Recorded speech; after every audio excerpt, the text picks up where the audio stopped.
The terms deep learning and neural network are used almost interchangeably in AI. And even though they're great for machine learning, there's also been a bit of hype and a bit of mystique about them. This video will demystify deep learning so that you have a sense of what deep learning and neural networks really are. Let's use an example from demand prediction. Let's say you run a website that sells t-shirts and you want to know, based on how you price the t-shirts, how many units you expect to sell, how many t-shirts you expect to sell. You might then create a data set like this, where the higher the price of the t-shirt, the lower the demand. So you might fit a straight line to this data, showing that as the price goes up, the demand goes down.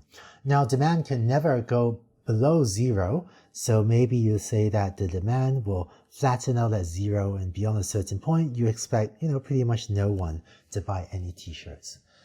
It turns out this blue line is maybe the simplest possible neural network. You have as input the price, A, and you want it to output the estimated demand, B. So the way you would draw this as a neural network is that the price would be input to this little round thing there, and this little round thing outputs the estimated demand. In the terminology of AI, this little round thing here is called a neuron, or sometimes it's called an artificial neuron, and all it does is compute this blue curve that I've drawn here on the left. This is maybe the simplest possible neural network with a single artificial neuron that just inputs the price and outputs the estimated demand.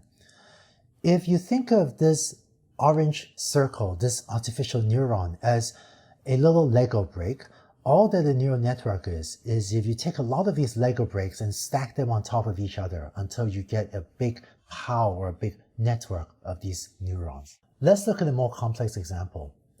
Suppose that instead of knowing only the price of the t-shirts, you also have the shipping costs that the customers will have to pay to get the t-shirts. Maybe you spend more or less on marketing in a given week. And you can also make the t-shirt out of a thick, heavy, expensive cotton or a much cheaper, more lightweight material. These are some of the factors that you think will affect the demand for your t-shirts. Let's see what a more complex neural network might look like. You know that your customers care a lot about affordability. So let's say you have one neuron, and let me draw this one in blue, whose job it is to estimate the affordability of the t-shirts. And because affordability is mainly a function of the price of the shirt and of the shipping costs. A second thing that will affect the demand for your t-shirts is awareness. How much are consumers aware that you're selling this t-shirt? So the main thing that affects awareness is going to be your marketing. So let me draw here a second artificial neuron that inputs your marketing budget, how much you spent on marketing, and outputs how aware are consumers of your t-shirt. Finally, the perceived quality of your product will also affect demand, and perceived quality would be affected by marketing. If the marketing tries to convince people this is a high quality t-shirt, and sometimes the price of something also affects perceived quality. So I'm going to draw here a third artificial neuron that inputs price, marketing, and material, and tries to estimate the perceived quality of your t-shirts. Finally, now that the earlier neurons, these three blue neurons, have figured out how affordable, how much consumer awareness, and what's the perceived quality, you can then have one more neuron over here that takes as input these three factors and outputs the estimated demand. So this is a neural network, and its job is to learn to map from these four inputs, that's the input A, to the output B, the demand. So it learns this input to output, or A to B mapping. This is a fairly small neural network with just 4 artificial neurons, in practice, neural networks used today are much larger, with easily thousands, tens of thousands, or even much larger than that numbers of neurons. Now, there's just one final detail of this description that I want to clean up, which is that in the way I've described a neural network, it was as if you had to figure out that the key factors are affordability, awareness, and perceived quality.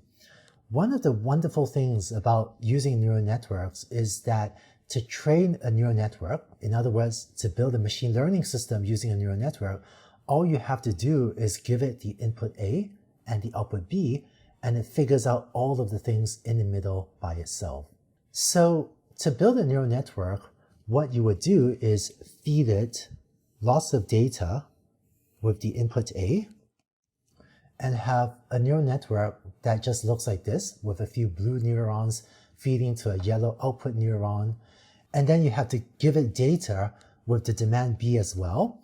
And it's the software's job to figure out what these blue neurons should be computing so that it can completely automatically learn the most accurate possible function mapping from the input A to the output B. And it turns out that if you give this enough data and train a neural network that is big enough, this can do an incredibly good job mapping from inputs A to outputs B. So that's a neural network. It's a group of artificial neurons, each of which computes a relatively simple function, but when you stack enough of them together like Lego bricks, they can compute incredibly complicated functions that give you very accurate mappings from the input A to the output B. Now, in this video, you saw an example of neural networks applied to demand prediction. Let's go on to the next video to see a more complex example of neural networks applied to face recognition.